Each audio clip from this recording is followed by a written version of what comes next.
Here's Johnny! Welcome to WatchMojo, and today we're counting down our picks for those hanging plot threads or ambiguous endings to some classic scary movies. For the record, we won't be addressing answers brought up in novelizations, sequels, or remakes. Additionally, a spoiler alert is now in effect. I like to dissect girls. Did you know I'm utterly insane? Number 10. Why is Christine possessed? Christine. Your brother loves this car so much. Why is he selling it? Because he's stone cold dead, that's why.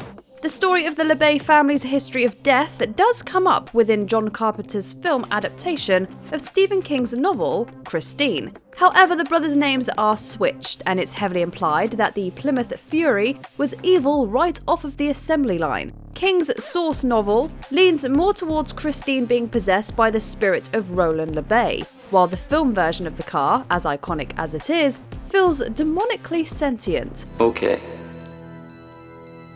Show me. We never really learn why though, and instead, this Christine speaks more towards one of the songs featured heavily in the film.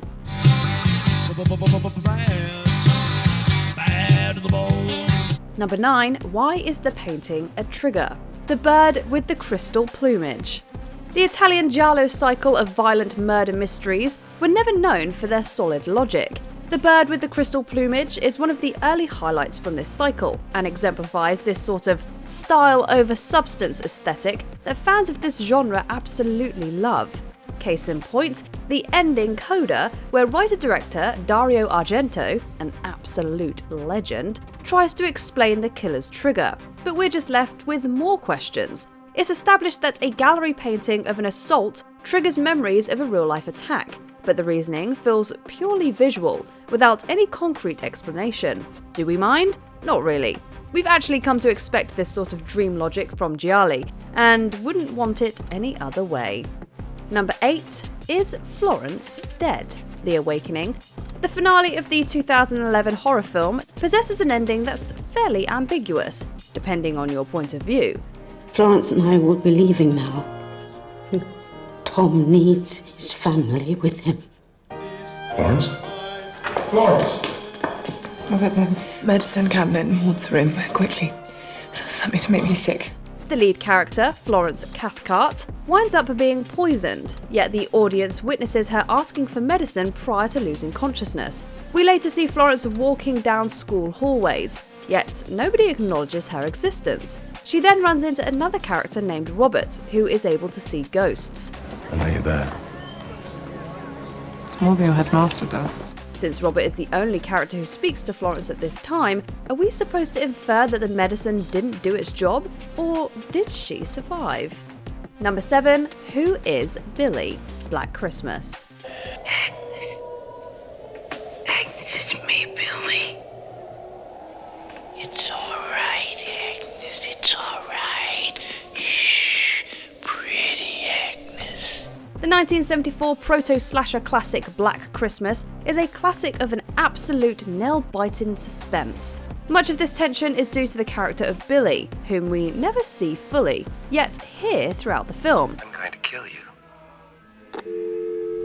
His profane taunts and unhinged rambling creates a picture in the audience's minds, a picture of a killer that just has to get his comeuppance, right? Well, wrong, actually, because Black Christmas ends with Billy within the sorority house, with only the echoing sound of a telephone ringing in our ears. Agnes, it's me, Billy. The 2006 remake attempts to create a backstory for Billy, but if you ask us, the mystery is what makes the OG Billy all the more disturbing.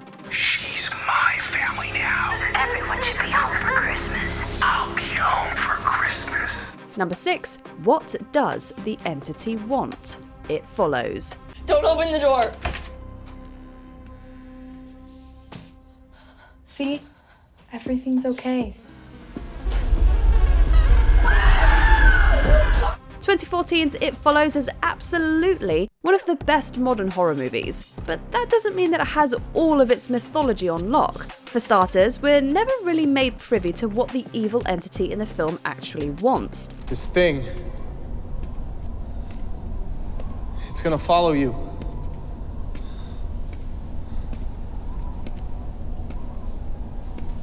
Somebody gave it to me, and I passed it to you.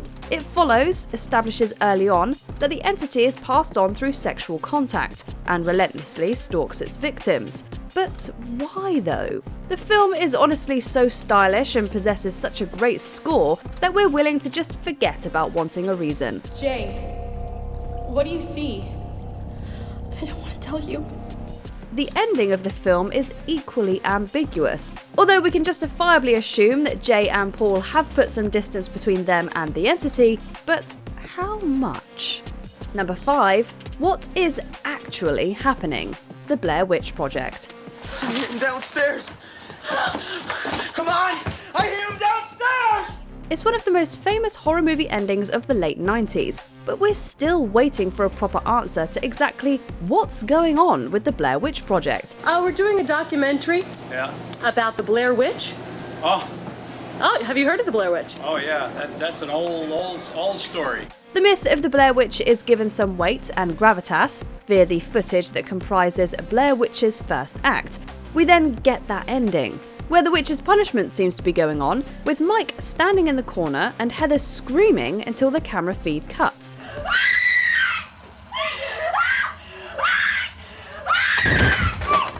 It's all very mysterious and atmospheric, and we love it. Just don't tell anybody how confused we are. Number 4, was it all in Patrick's mind? American Psycho. Most people probably don't listen to the lyrics, but they should, because it's not just about the pleasures of conformity and the importance of trends, it's also a personal statement about the band itself. Hey, Paul! This one's tough, because the finale of American Psycho implies that the carnage committed by Patrick Bateman may not have even taken place. Instead, all the violent crimes could potentially be explained away as fantasies within Bateman's disturbed mind. Because I had dinner with Paul Allen twice in London. Just 10 days ago. No, you didn't.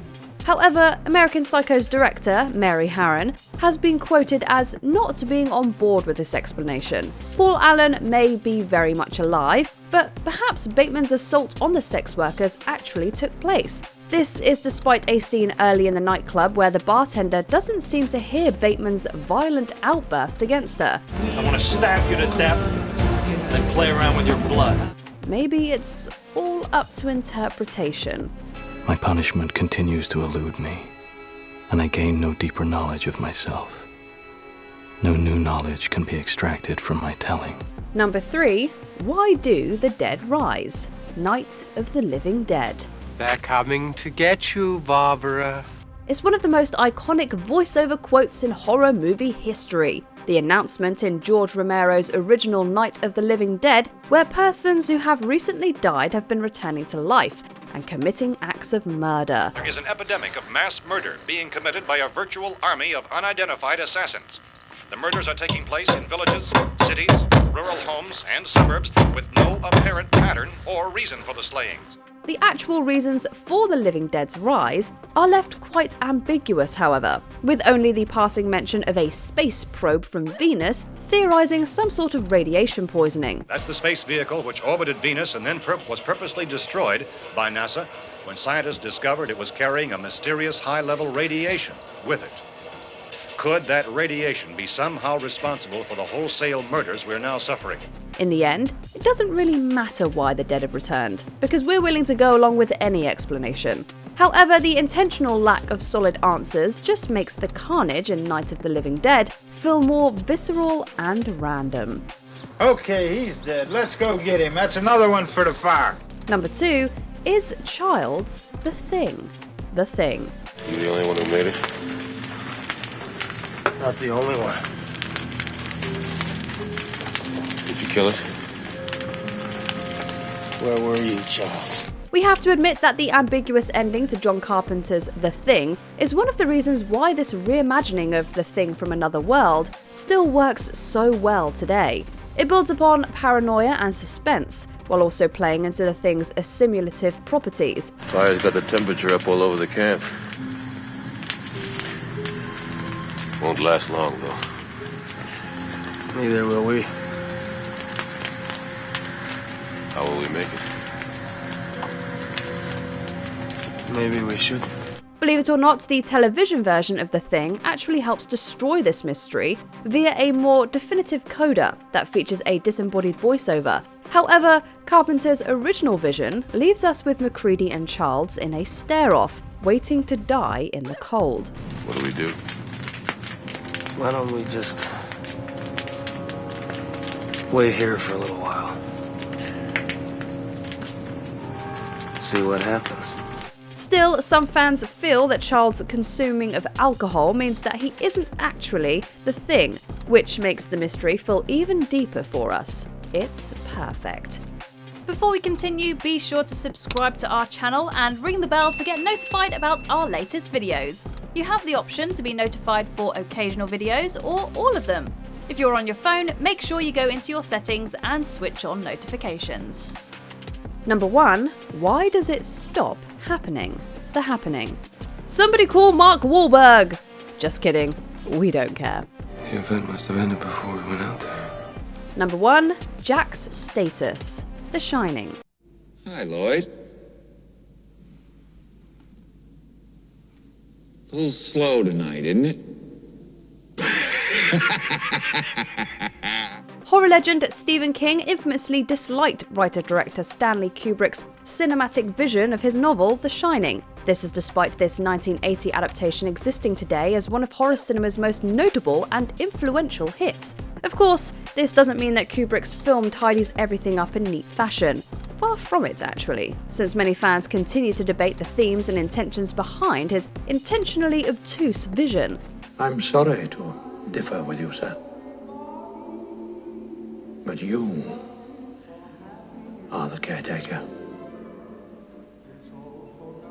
You've always been the caretaker. The ending in particular offers no answers as to why Jack Nicholson's Jack Torrance is present within a photo of the Overlook Hotel from 1921. The possession is clear, sure, but nothing is what it seems in The Shining, and fans absolutely adore coming up with their own theories as to exactly what is going on.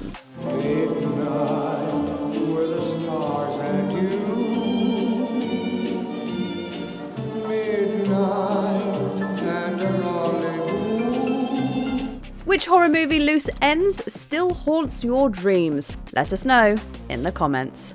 This confession has meant nothing. Did you enjoy this video? Check out these other clips from WatchMojo and be sure to subscribe and ring the bell to be notified about our latest videos.